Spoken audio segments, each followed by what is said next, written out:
Those brown spots on your face, the ones you've started patting concealer over before anyone's even awake, a $2 herb from your kitchen, spread on in a thin layer and left there overnight, will fade them faster than the $90 brightening cream on your shelf ever did. Because that spot, it was never a stain sitting on top of your skin that you have to bleach off. It's a picture your skin keeps reprinting, and your skin only decides whether to keep printing it or finally stop at one single hour of the day. Don't get up. You don't need a mirror for this, I promise. Just look down at the back of the hand that's holding your phone right now. See it? That's skin. And now, without touching your face, picture the two spots you already know the exact shape of. The one near the temple, the one on the cheekbone that shows up worse in photos. You didn't even have to look. That's how long they've been the first thing you see. And while you've got that hand up, do one small thing for me. Take one finger and press gently right on the back of that hand, on the skin between the knuckles, and hold it for a second, then let go. Watch how long the little dent takes to fill back in. On skin that's still got its spring, it snaps back. On skin that's tired, that's a bit starved, it comes back slow. You can almost watch it think about it. That slow snapback and those brown spots, same story, same underneath. I'm not showing you that to make you feel bad about your hands. I'm showing you because most people have spent years treating this spot as a separate cosmetic little problem, a thing to hide, when it's actually a readout. It's your skin telling you what's going on one layer down. And once you treat the layer down, the spot is one of the first things to change. Because let me answer the question you've probably never been given a straight answer to. Why do these even show up now, on this face, when they weren't there at 40? It's not that you did something wrong, it's arithmetic. Every hour of sun you've ever caught, the drives, the gardens, the one summer you don't want to talk about, got tallied. Your skin kept a ledger. And somewhere in your 50s or 60s, the pigment cells that were quietly overworked for decades start clustering their output, dumping pigment in patches instead of spreading it evenly, and a patch of concentrated pigment is exactly what a spot is. Add in the hormonal shift that comes with age, which pulls back some of your skin's own repair budget, and you get cells that make too much pigment and clean up too little of it. That's the spot. Overproduction plus under cleanup. Hold on to both halves of that because the herb, it turns out, works on both. Here's the part nobody tells you, and I mean nobody, because there's no bottle to sell at the end of it. A dark spot is not extra skin. It's not dirt. It's not damage you scrub away. It is pigment, melanin, that a little factory of cells underneath keeps manufacturing and pushing up to the surface, over and over on a schedule. The cream you rub on in the morning, at best it fades what's already up top. It does nothing to the factory. So the spot comes back and you think, well, I guess this is just my face now. It isn't. You've been treating the print. Nobody showed you the printer. Okay, so the thing that actually talks to that printer, and I'll tell you the science in a minute, the real names, so you can check every word of this, grows in a pot on half the windowsills in this country. Rosemary. Yeah, rosemary. $2 for a bunch, or free if you've got the plant. And before you roll your eyes, I know, the miracle kitchen herb, you've heard it. Let me get ahead of the one thing that ruins this for almost everyone who tries it. 9 out of 10 people who make a rosemary mask do the one move that cancels the entire thing. It feels completely right. It's what every mask you've ever bought told you to do. And it's the exact reason it didn't work for them. I'll tell you what it is near the end because I want you to remember it, but keep it in the back of your mind. The mistake is not the rosemary. It's what they do 15 minutes after they put it on. Here's what I'm going to give you, all of it, in the next few minutes. What the spot actually is and why it comes back. The 3 things inside rosemary that go to work on it, with the real chemistry, not hand-waving. Why this has to happen at night and why a day version of it is basically wasting the herb. The exact 3-layer way to put it on so it doesn't just sit there and dry out. And the honest part, what it will not do, how fast is fair to expect, and who should not do this at all. I've written the precise amounts, how much rosemary, what to mix it into, how thin, how long, into a simple guide, and I'll point you to it later so you don't have to pause and scribble. Just watch first. Let me back up and say who I am, quickly, because I don't like when people don't. I'm Dr. Federer. I'm a physician, and for a long time now, the thing I've paid attention to more than almost anything else is the plain chemistry of aging skin, what actually changes, and which of the cheap, unglamorous things sitting in a pantry genuinely move the needle versus which are just nice smells and expensive jars. I'm not here to sell you a bottle. I couldn't if I wanted to. The whole point of this one costs $2. So what can you actually expect, honestly? I'll give you 3 with real timelines because the numbers matter and I won't fudge them. First, within about the first week, yes, roughly 7 days, the change you'll notice isn't the spot vanishing. It's the skin around it. It looks calmer, less angry, a little more even in the morning, less of that dull gray film. That's real, and it's fast, and it's the first sign the printer is slowing down. Second, give it around 4 to 6 weeks, and the spots themselves start to genuinely lift at the edges.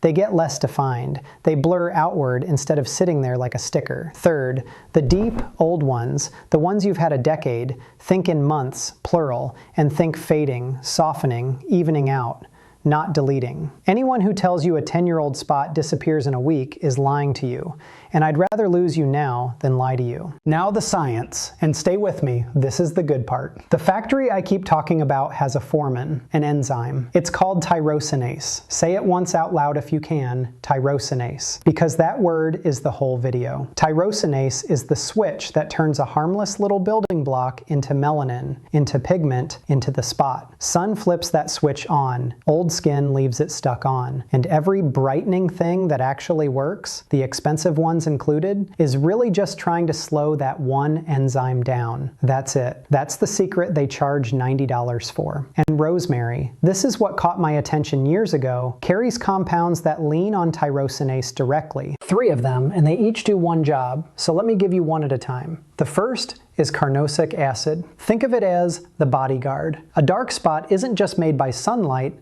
it's made by the little bursts of oxidation, the damage sparks that sunlight and time throw off. And those sparks are part of the signal that tells the factory, make more, make more. Carnosic acid is one of the more powerful plant antioxidants we know of, and it soaks up those sparks. It quiets the message before it reaches the foreman. Here, the simplest picture I can give you. Cut an apple in half and leave it on the counter. 20 minutes later, the cut face is brown, right? That browning is oxidation, the exact same chemical family of reaction that ages your skin and feeds those spots. Now, squeeze a little lemon on that apple before you walk away, and it stays pale for hours. The lemon didn't do anything magic. It just intercepted the reaction. Carnosic acid is the lemon. Your skin is the apple. That is, genuinely, almost the whole thing. You're squeezing a little chemical break onto a browning reaction that's been running unchecked for years. Second, rosmarinic acid. This one's the peacemaker. Under a lot of these spots, there's a low, quiet, simmering inflammation.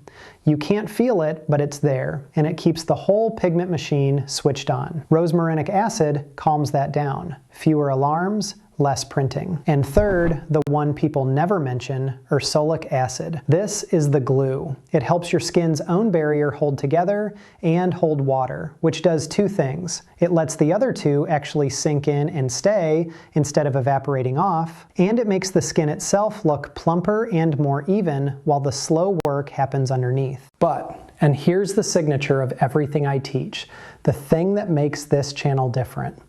None of that matters if you do it at the wrong hour, because your skin does not run the same program all day. During daylight, your skin is on defense. It's fielding UV, it's fielding pollution, and that foreman enzyme, tyrosinase, is being switched on all day long by the sun. Rub your rosemary on at 9 in the morning and you're trying to slow a machine while something outside is flooring the gas pedal. You'll fight it to a draw at best. At night though, the sun's gone, the switch finally goes quiet, and your skin flips from defense to repair. That's when it actually clears out old cells, when it does its turnover, when the pigment cells are most willing to be talked down. So night is the only time the herb gets a clean shot at the printer. That's why it's a night mask, not for the vibe, for the biology. And it's more specific than just the sun's down. There's a rhythm your whole body runs on. You know it as the thing that makes you sleepy at night, and your skin runs on it too.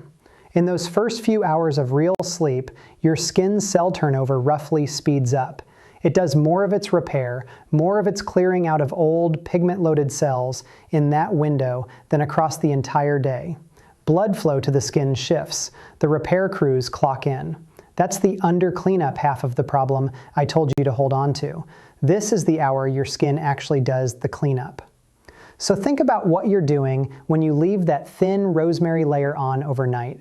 You're handing the cleanup crew a tool right as they start their shift. You're slowing the overproduction with the daytime switch off, and you're helping the under cleanup exactly when the cleanup happens. Both halves, 1 hour.